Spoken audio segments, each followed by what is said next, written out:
जय हिंद दोस्तों, स्वागत है आप सभी का आपके अपने YouTube channel concepting mind with कैंसर में। दोस्तों, आज के इस वीडियो में हम पढ़ाएंगे ज्योमेट्री, हिंदी में कहते हैं इसको ज्यामिति। तो सबसे पहले जान लेते हैं कि कितना महत्वपूर्ण है यह चैप्टर प्रतियोगी परीक्षाओं की दृष्टि से।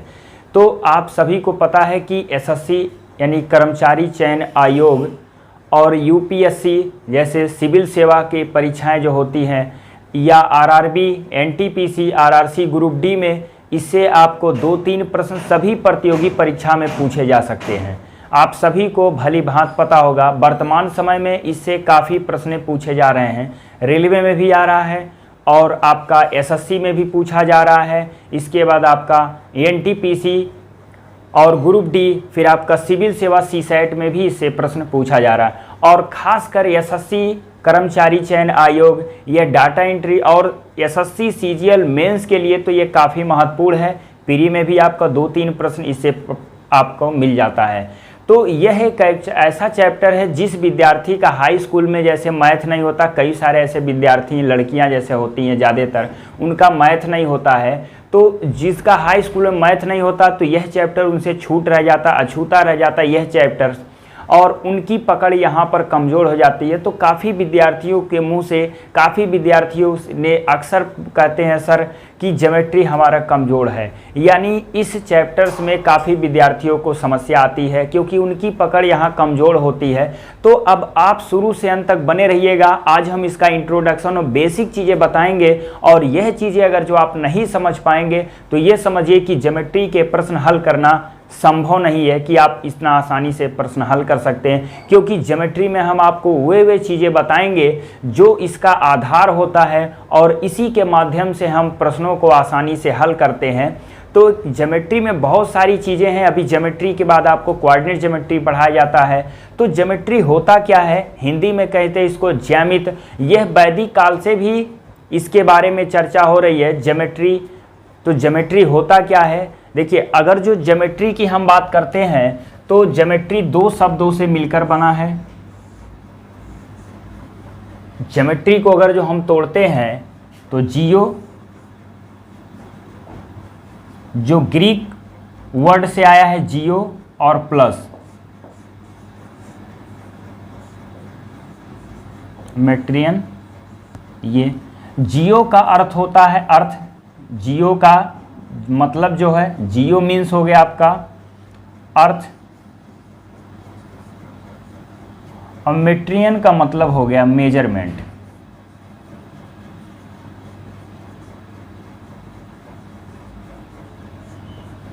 तो अर्थ का मतलब आप सभी को पता है, यानी अर्थ की गणना ही क्या कहलाता है, ज्योमेट्री।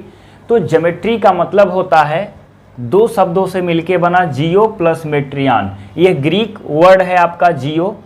तो जियो का अर्थ होता है, यानी जियो का मीन्स हो गया आपका अर्थ, और मेट्रियन का मतलब हो गया मेजरमेंट। मेजरमेंट का मतलब होता है गणना करना, यानी अर्थ की गणना करना आपका ज्योमेट्री होता है। ज्योमेट्री का मतलब होता है, आप सिंपल आप समझ लिए कि सिंपल यानी प्लेन फिगर को ही हम कहते हैं ज्योमेट्री। किसी भी चीज़ का स्ट्रक्चर ड्रा करना भी ज्योमेट्री कहलाता है। आपसे कैसे जैसे कहा जाता है कि एक ज्योमेट्री ड्रा करिए, तो किसी भी चीज़ की ज्योमेट्री ड्रा करना भी आपका क्या कहलाता है, एक ज्योमेट्री। मतलब हो गया एक सिंपल प्लेन फिगर को भी, यानी किसी भी प्लेन फिगर को ड्रा करना ही आपका क्या कहलाता है, ज्योमेट्री कहलाता है। देखिए, ज्योमेट्री के फादर्स कौन है, जैसे पूछ लिया जाए कि फादर ऑफ ज्योमेट्री, तो फादर ऑफ ज्योमेट्री के फादर्स कौन है, यूक्लिड है। कौन है father of geometry,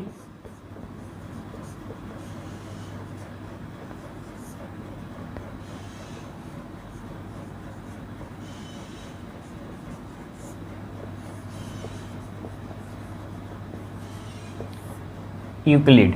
father of geometry कौन है, यूक्लिड। ये भी अगर जो मान लीजिए थ्योरेटिकल टाइप पूछ लेता है तो आपका आंसर हो जाएगा। अब देखिए, ज्योमेट्री में हमको पढ़ना क्या क्या है और ज्योमेट्री से कैसे प्रश्न बनते हैं, ये सारी चीज़ें हम बात करेंगे। लेकिन पहले आप समझ लीजिए कि ज्योमेट्री में क्या क्या मुख्य बातें होती है जो जानना बेहद ज़रूरी है। तो सबसे पहले ज्योमेट्री में आपको समझना पड़ता है पॉइंट क्या होता है, जिसे हिंदी में है कहते हैं बिंदु में। तो सबसे पहले देखिए, हम बात करते हैं, एक एक चीज़ आपको समझाते चलते हैं। पॉइंट क्या होता है, हिंदी में इसे क्या कहते हैं, बिंदु। ये है। तो पॉइंट का अर्थ होता है, देखिए किताब में लिखा भी होगा, आप पढ़े भी होंगे, पॉइंट का मतलब होता है ये ब्रेथलेस होता है, मतलब इसकी ना तो लंबाई होती है ना तो चौड़ाई होती है, या दूसरे शब्दों में कह सकते हैं कि पॉइंट ब्रेकेबल नहीं होता, मतलब ये टूट नहीं सकता, पॉइंट को हम डिवाइड नहीं कर सकते, इसका मतलब होता है। और पॉइंट क्या है, ये इस जिसकी ना तो लंबाई हो ना तो चौड़ाई हो ना तो ऊंचाई हो, जिसको हम तोड़ नहीं सकते, उसे क्या कहते हैं, पॉइंट। ये इस ऐसे छोटे से बिंदु से इसको दर्शाते हैं, ये होता है आपका पॉइंट। देखिए पॉइंट के बाद आपका आता है रेखा, और इंग्लिश में इसको कहते हैं हम लाइन। देखिए रेखा क्या होता है, बहुत सारी परिभाषाएं इसके बारे में है।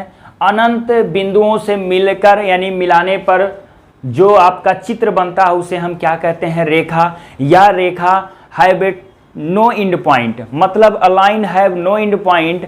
और ये भी आप इसके बारे में कहा जाता है कि मतलब रेखा के पास अंत बिंदु नहीं होता है, और इसे हम पेपर या कॉपी पर ड्रा नहीं कर सकते, और इसको हम मेजर नहीं कर सकते। मतलब इसका एक्सटेंशन जो होता है, इसका जो प्रसार होता है, यह दोनों तरफ होता है, मतलब इसमें कभी अंत नहीं होता इसका। इसको डिनोट जैसे करते हैं, मान लीजिए लिखा हो ए बी, एक लाइन को डिनोट करना तो ऐसे आप शो करेंगे और यहाँ पर दो एरो ऐसे लगा देंगे, इसका मतलब इसका एक्सटेंशन दोनों तरफ होता है। रेखा कोई पूछे क्या होता है, तो देखिए जैसे कई लोग बोल देते हैं रेखा, इंटरव्यू में बहुत सारी चीज़ों इससे छाट दिया जाता है, जैसे त्रिभुज पूछ लिया, त्रिभुज का परिभाषा, तो वहाँ रेखा का इस्तेमाल कई लोग कर लेते हैं, लेकिन वहाँ हम रेखा खंड का इस्तेमाल करते हैं। तो देखिए अब जैसे एक लाइन ये है, ये पॉइंट ए हो गया, ये पॉइंट बी हो गया, मान लीजिए अब इसको हम मिला दी और ये ऐसे बढ़ता हुआ चला जा रहा है, इसको हम ड्रा नहीं कर सकते, ये अनंत तक इसका एक्सटेंशन होता है, और ये ए बी हो गया, तो इसको डिनोट करते हैं इससे। परिभाषा पूछता नहीं है, ध्यान से सभी लोग समझेंगे, सुनेंगे तो अच्छी तरीके से समझ जाएंगे कि रेखा क्या होता है। आपको समझ में आ गया। इसके बाद हम कहते हैं रेखाखंड। अगला जो पॉइंट है आपका रेखाखंड, इंग्लिश में कहते हैं लाइन सेगमेंट।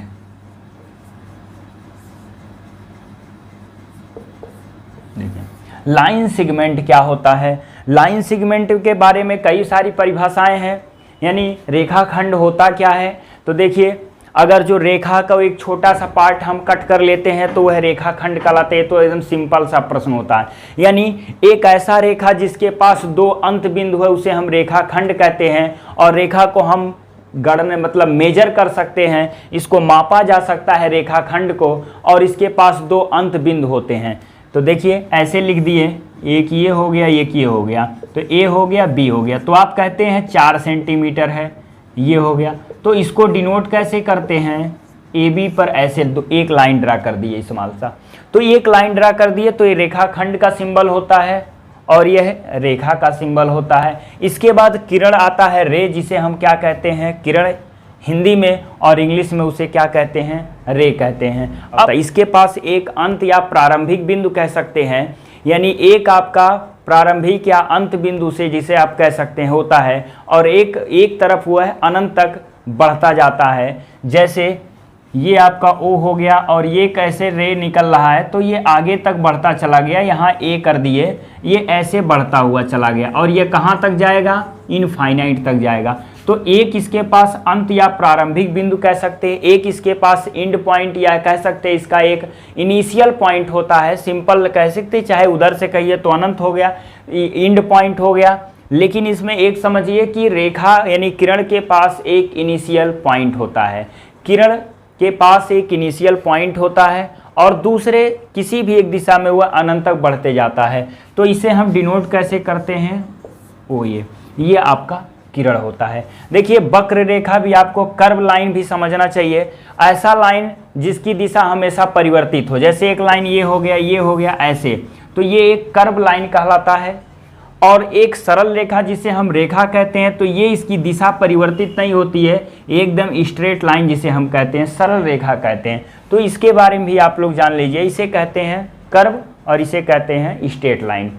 फिर आपका आता है, देखिए किरण के बाद जब आपका पॉइंट समझ में आ गया, लाइन समझ में आ गया, लाइन सेगमेंट आ गया, रेज आ गया, यानी रे क्या होते हैं। फिर आपको देखिए इसमें समझना होगा कि समांतर रेखाएं क्या होती हैं।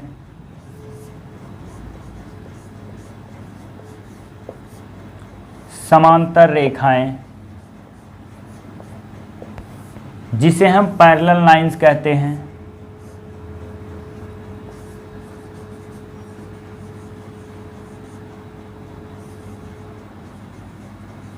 देखिए, एक ही धरातल पर या एक ही प्लेन पे स्थित दो या दो से अधिक ऐसी रेखाएं, परिभाषा समझ लीजिए, एक ही जैसे इस बोर्ड पर दो या दो से अधिक ऐसी लाइन जो एक दूसरे को कभी प्रतिच्छेद न करें, यानी जो अनंत पर प्रतिच्छेद इंटरसेक्ट करें, और दूसरे शब्दों में कह सकते हैं एक ही समतल पर यानी एक ही प्लेन पे दो या दो से अधिक ऐसी लाइन जिनके बीच की दूरी सदैव क्या होती है, समान होती है। और सबसे अच्छा एग्जाम्पल है पैरेलल लाइन का रेलवे ट्रैक। रेलवे ट्रैक एकदम सीधा चलता है और दोनों के बीच में हमेशा डिस्टेंस सेम होता, कहीं पर भी वो आपका डिस्टेंस ना तो ज़्यादा होगा ना तो कम होगा, अन्यथा ट्रेन पलट जाएगी। तो ये आपका होता है एक पैरेलल लाइन, चाहे वो दो रेखा हो चाहे तीन रेखा हो, ऐसे चलता है इस तरह से। ऐसे एक एक लाइन बना दिए तो इसका एक एक एरो बना दिए तो इसका मतलब ये पैरेलल है। हर जगह की बीच की दूरी क्या होती है, समान होती है, और ये कहीं भी इंटरसेक्ट नहीं करता, जिसे हम कहते हैं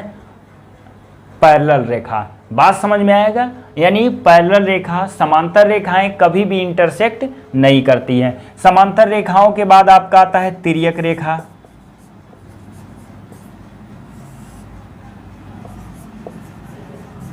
जिसे ट्रांसवर्सल लाइन कहते हैं।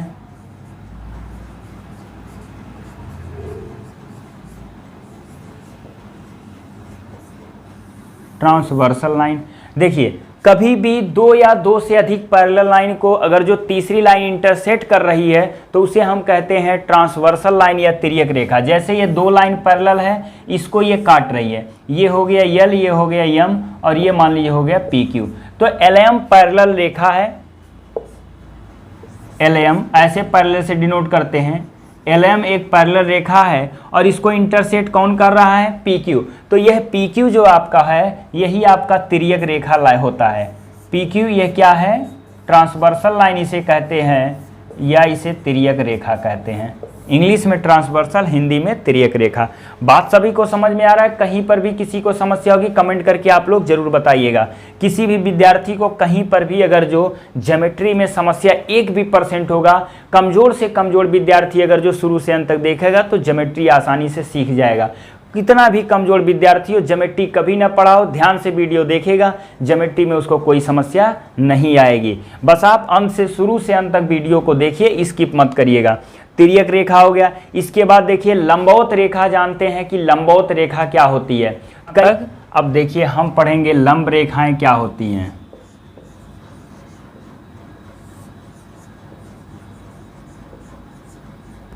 लंब रेखाएं, परपेंडिकुलर लाइन।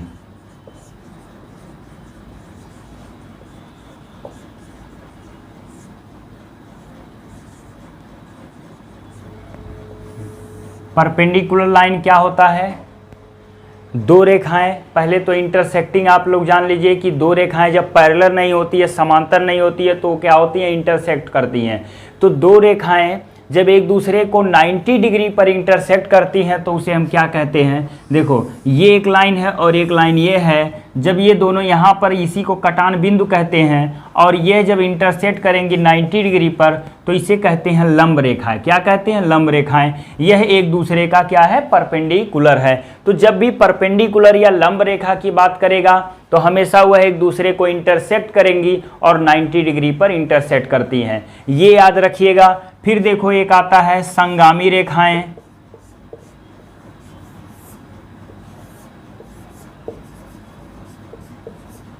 संगामी रेखाएं इंग्लिश में कहते हैं कॉन्करेंट लाइन।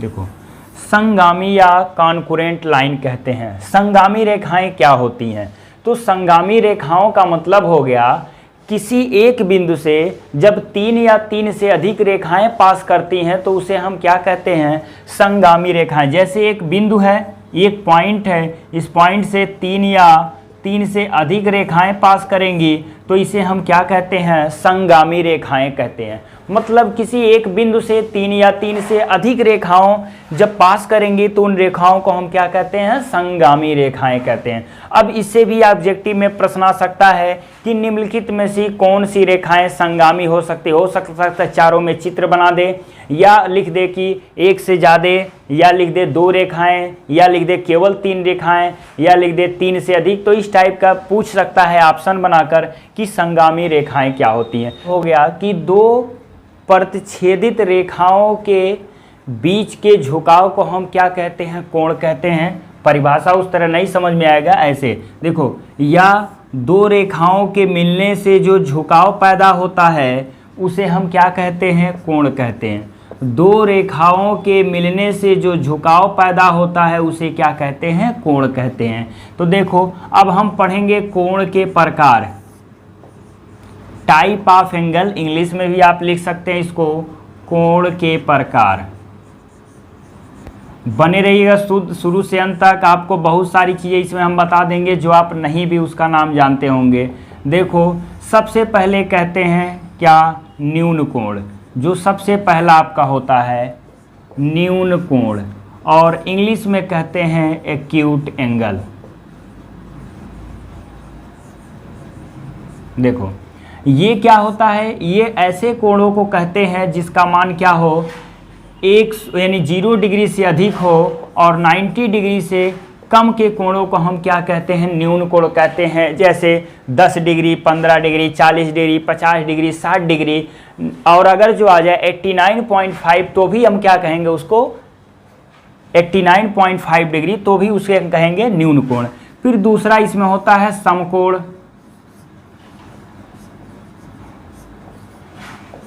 समकोण क्या होता है, इसे समकोण को हम कहते हैं राइट एंगल।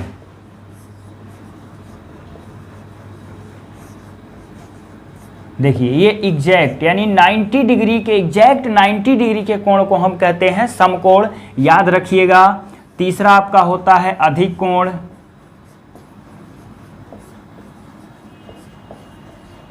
अधिक कोण, अधिक कोण को क्या कहते हैं इंग्लिश में, ऑब्ट्यूस एंगल। Obtuse angle.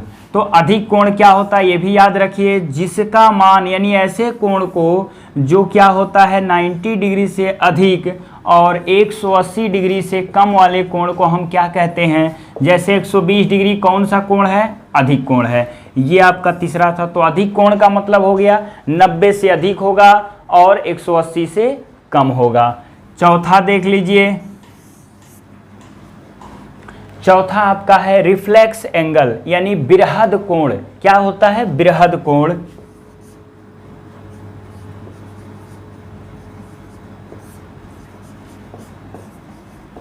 बृहद कोण इसे हम कहते हैं रिफ्लेक्स एंगल। देखो रिफ्लेक्स एंगल क्या होता है, रिफ्लेक्स एंगल जो होता है ये आपका होता है 180 डिग्री से अधिक और 360 डिग्री से कम के कोण के मानों को हम क्या कहते हैं, रिफ्लेक्स एंगल, या कहते हैं उसे बृहद कोण। इसके बाद अगला संपूर्ण कोण या कंप्लीट एंगल अगला। तो जब 360 डिग्री को हम क्या कहते हैं, कंप्लीट एंगल, या उसे कहते हैं संपूर्ण एंगल कहते हैं, संपूर्ण कोण कहते हैं,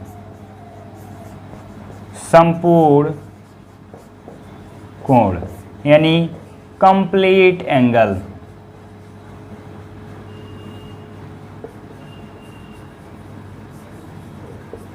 कंप्लीट एंगल मतलब होता है संपूर्ण कोण, ये होता है आपका exact 360।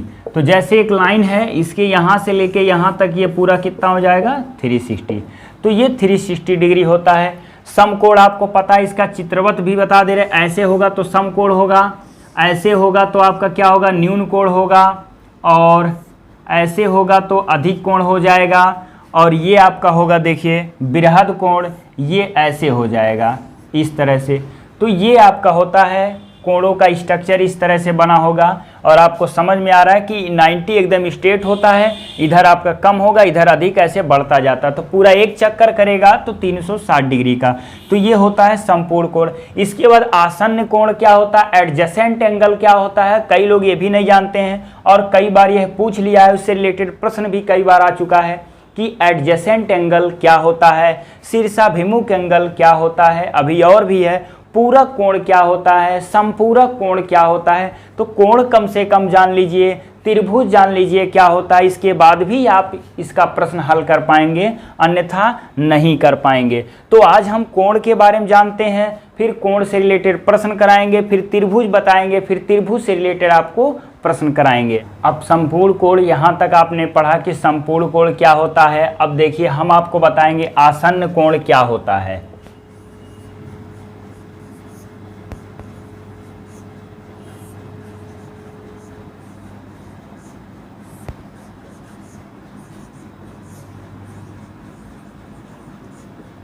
Adjacent angle,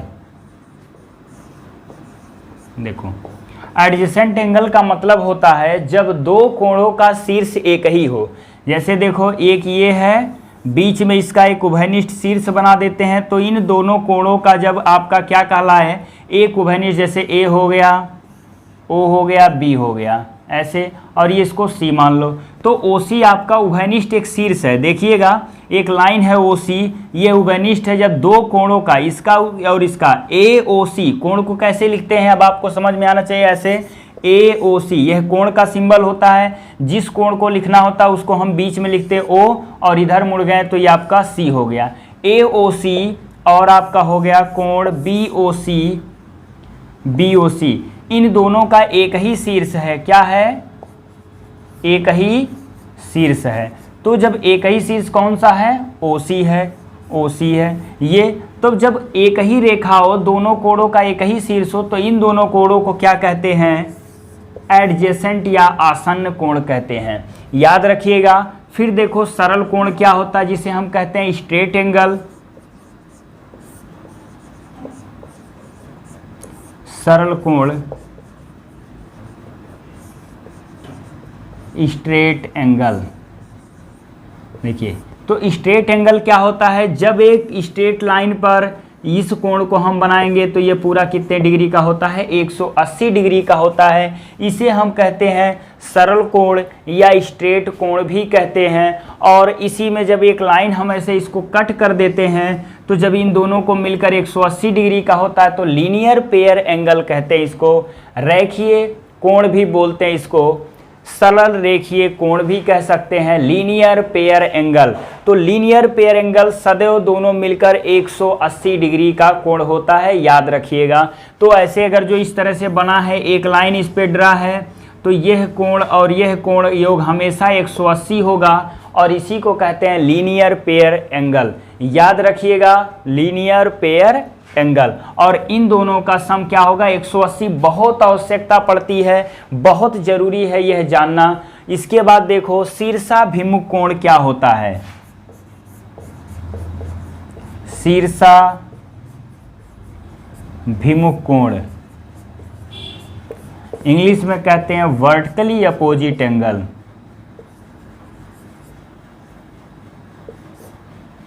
vertically opposite angle, देखो वर्टिकली अपोजिट एंगल का मतलब क्या होता है, इसको एक साथ लिख लीजिए।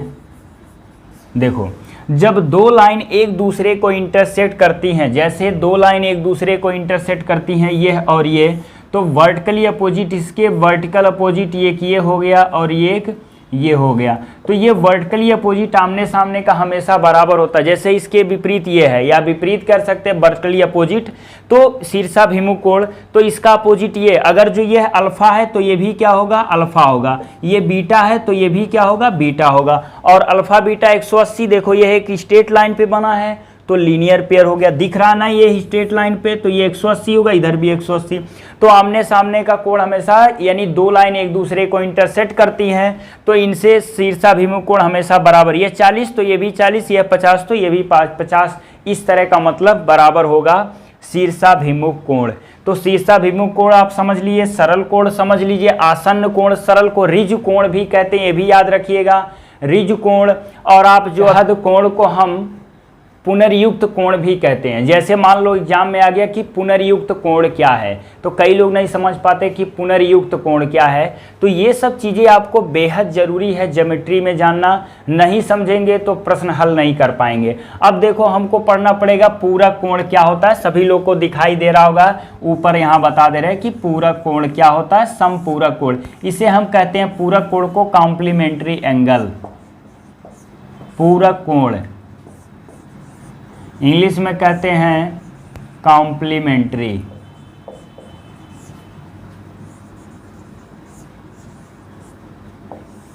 पूरक कोण क्या होता है? पूरक कोण का मतलब होता है, इंग्लिश में कहते हैं कॉम्प्लीमेंट्री एंगल। जब दो कोणों का योग 90 डिग्री होता है तो उसे हम कहते हैं पूरक कोण। याद रखिए, कई बार इसे प्रश्न बन चुका है। दो कोणों का योग पूरक कोण होता है जब 190 डिग्री का होना चाहिए। अब देखो, जैसे मान लो पूछ लिया 40 डिग्री का पूरक क्या होगा, तो 50 डिग्री होगा। 40-50 कितना होता है? 90। 40 डिग्री का कौन सा होगा? 50 होगा। 60 का क्या होगा? 30 होगा। 30 का क्या होगा? 60। उसका पूरक कोण कहलाता है। इसके बाद याद रखिए, समपूरक क्या होता है? समपूरक कोण सप्लीमेंट्री एंगल कहते हैं।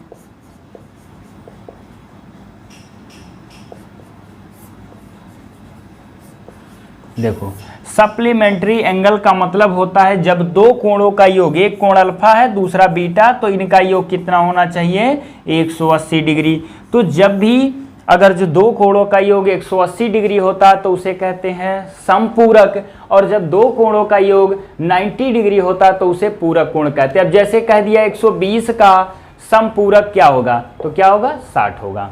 याद रखिए। और पूछ लिया पुनर्युक्त निम्नलिखित में से कौन सा पुनर्युक्त कोण है, तो पुनर्युक्त याद रखिए, बृहद कोण को क्या कहते हैं? पुनर्युक्त। रिज कोण क्या होता है? सरल कोण को 180 डिग्री को क्या कहते हैं? रिज कोण कहते हैं। तो ये सारी चीजें आप याद रखेंगे तो ज्योमेट्री के प्रश्न बहुत आसानी से हल कर सकते हैं।